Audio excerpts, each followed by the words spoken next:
Bonsoir à tous. Le Motoball et le Suma sont dansés de la balle ce soir. Bonsoir à Ignacio, le président du club, Ludovic qui est joueur et Franck dit Grélon qui est l'intendant bénévole, l'homme à tout faire au club. Oui. Bonsoir Seb. Bonsoir Damien. Au programme de la séquence de Seb ce soir, la causerie d'avant-match avec évidemment le coach Philippe Lenoir. On commence par le début de saison. Que pense le président des débuts du Suma justement dans cette saison 2011? Pour l'instant, on a fait 4 ou 5 matchs. On va commencer par la coupe puisque c'est le week-end prochain. Début de saison au niveau de la coupe intéressant puisqu'on a passé le tour de cadrage.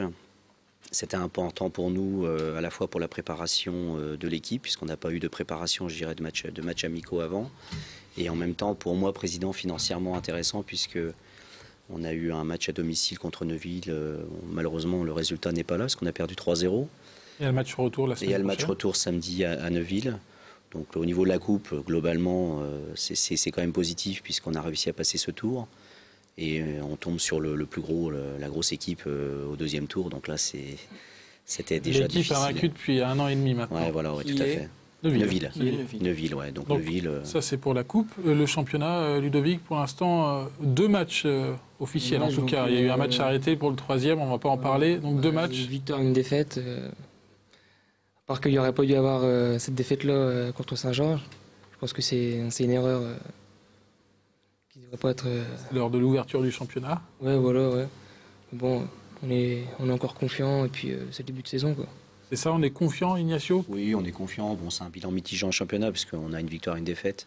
C'est un petit peu dommage, la défaite à Saint-Georges. On a perdu.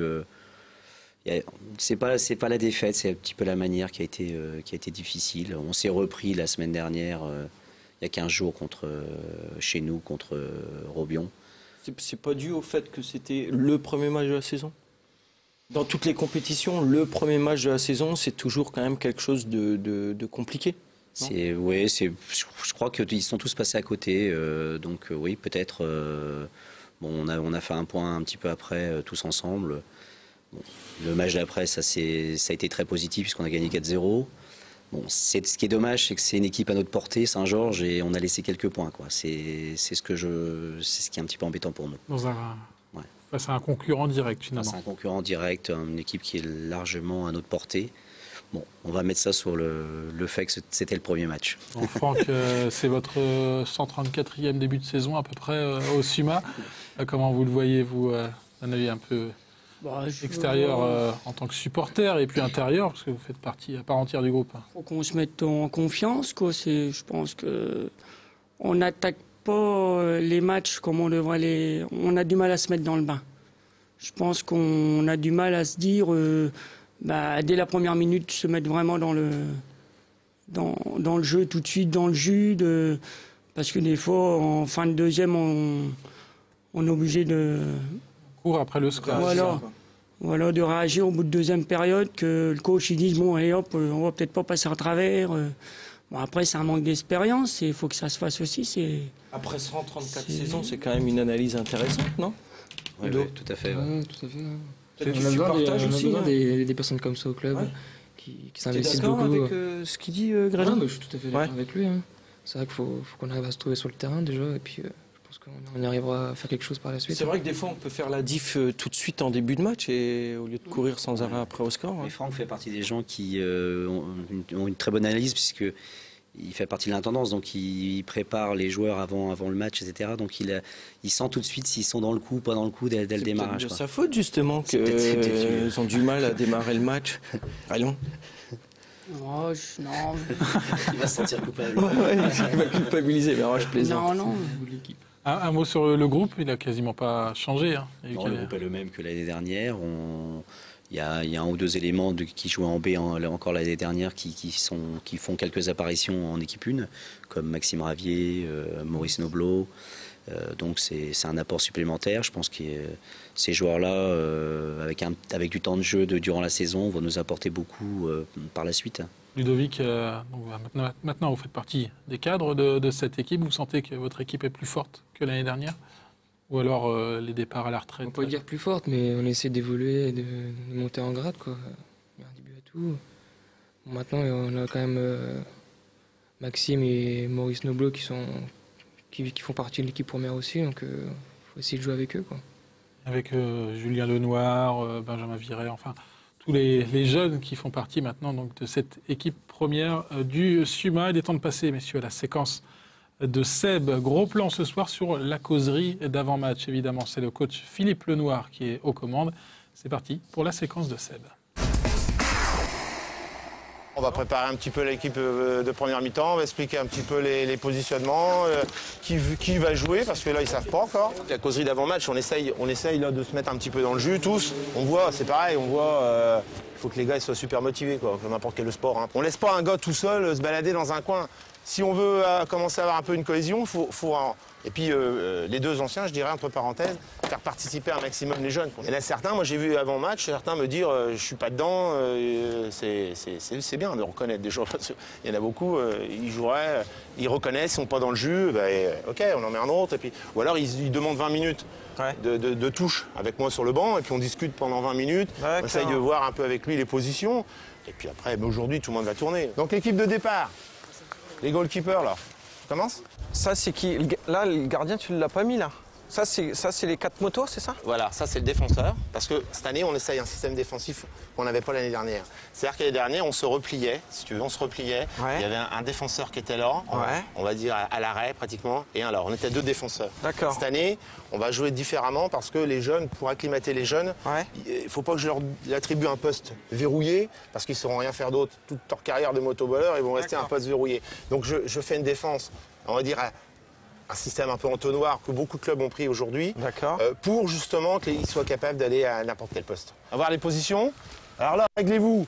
Donc je vais quand même laisser, on va laisser un petit peu Ludo au ballon. Donc toi, tu es dans l'axe. C'est tactique. Donc c'est quand même capital aujourd'hui. Tu n'as jamais fait de match comme ça sans causerie d'avant-match. Tu es obligé de faire un minimum. Oui. En championnat, après, c'est une causerie qui est encore un peu plus officielle. Oui, ça endurcit un peu plus. Bon, après, on rentre un peu dans le vif du sujet. Aujourd'hui, il faut pas se prendre non plus. Faut que les gamins ils soient un peu libérés. Bien. On va aller voir ça alors. Et c'est avec de l'eau, alors pas de bière avant le match? Non, après. Ah, bah, ça. Pour la bière, c'est donc après. C'était dans les motos. Ludovic, l'important de cette causerie d'avant-match, le tableau blanc, l'ambiance aussi. C'est pas dans le vestiaire, c'est pas dans le vestiaire. Ouais, non, mais c'est important de faire du tableau à chaque mi-temps, quoi. Ça permet de le remettre en place quand il y a quelque chose qui ne va pas. C'est très bien. Ignacio, vous voyez en train de préparer la feuille de match en tant que président. Maintenant, ça a changé, on est dans les loges. Non, on est toujours, vous savez, on n'est pas nombreux chez nous, donc la feuille de match est préparée souvent même la veille avec Gérard Nalot. On prépare ça ensemble, on prépare tout ce qu'il faut préparer avant le match avec l'équipe dirigeante, quoi. Là, à l'époque, c'était un match amical, je crois. Contre mais Vitry. ce qui était bon, il y a les jeunes qui venaient d'arriver, mais on a senti vraiment, c'était marrant de voir la concentration, quoi, vraiment, des joueurs.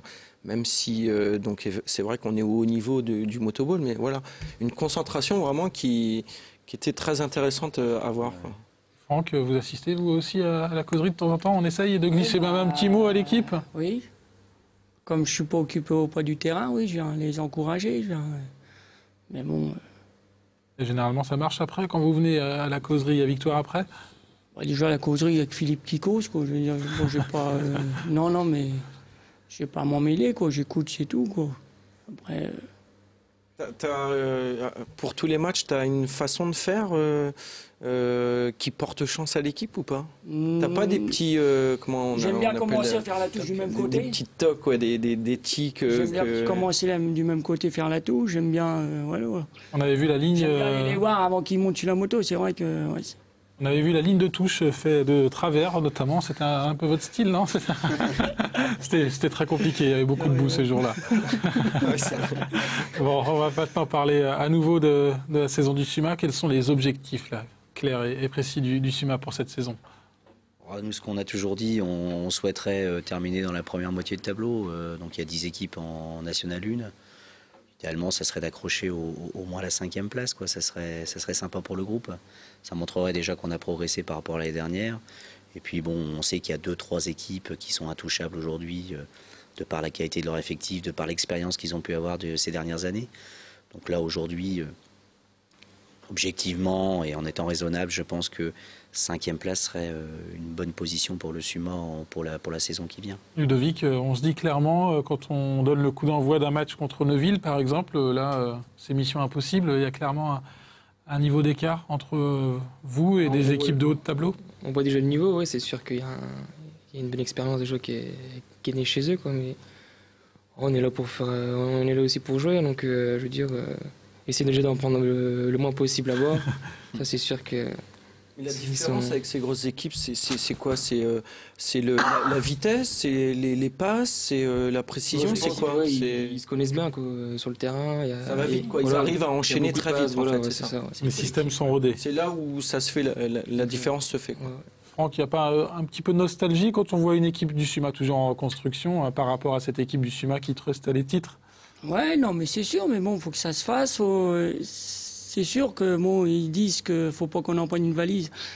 C'est là qu'on voit qu'ils ont un manque d'expérience. Ces petites ou grandes équipes, on doit les prendre pareil. Tant que c'est pour jouer, rien n'est. On a vu qu'année dernière, on a tenu Neuville à 0-0. Le seul match nul de la saison de voilà, Neuville. et on a tenu le champion de France. Donc pourquoi pas cette année je pense que c'est ça qui leur manque. C'est le mental. De croire. Ouais, de croire, de dire on peut faire un espoir. La concentration. Pas de regret donc d'adopter cette politique qui mise sur la jeunesse. Non, non, du tout, aucun regret. Ça va payer, ça paye déjà. Bon, il en manque encore la concentration durant les 4 périodes, quoi. C'est surtout ça. On l'a vu contre Neuville en coupe, on perd 3-0, mais on prend 3 buts en 3e période en même pas 10 minutes de laps de temps, quoi. La fameuse gestion des temps forts et des temps faibles. Voilà, bon, on verra pour la suite de la saison. Ouais. Prochain match à domicile? Prochain match à domicile, c'est fin mai contre Valréas. 28. Qui est une grosse équipe aussi. Qui est une grosse équipe aussi, qui a perdu des joueurs. On a du mal un petit peu à les situer cette année. Donc on espère du monde au stade Gaston-Arboin. Il y a beaucoup de monde en tout cas qui vient encore cette année au stade Gaston-Arboin. Et je voulais juste préciser, on sera présent également vendredi soir à la soirée du Fair Play. On aura un stand donc derrière la tribune Vitou pour ceux qui souhaitent. Une démonstration de moto sur la pelouse d'honneur du stade de l'Aube. Je pense pas que M. Furlan soit d'accord, mais bon. Merci en tout cas à tous les trois d'être venus sur le plateau de Seb Labal. Merci Seb. À la semaine prochaine, émission bilan de la saison avec le RCSA. On parlera donc de rugby. Bonne semaine à tous, à très bientôt sur Canal 32. Ciao.